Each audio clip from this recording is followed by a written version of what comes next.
حضرت ابو امامہ باہلی رضی اللہ تعالی عنہ سے روایت ہے کہ تاجدار مدینہ سرور کائنات سیدنا محمد مصطفیٰ روح فداہ صلی اللہ علیہ وسلم کا فرمان عالی شان ہے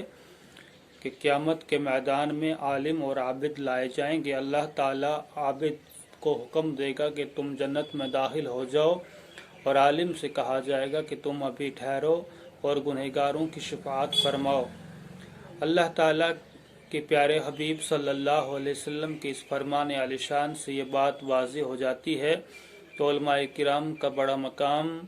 رتبہ اور عظمت ہے، اور یہ لوگ قیامت کے دن گنہگاروں کی شفاعت فرمائیں گے۔ اللہ کے حضور دعا ہے کہ اللہ تعالی ہم سب کو علماء کی عزت، احترام اور قدر کرنے کی توفیق عطا فرمائے، اور ہم سب کو اپنے پیارے نبی جناب سیدنا محمد مصطفیٰ روح فداہ صلی اللہ علیہ وسلم کی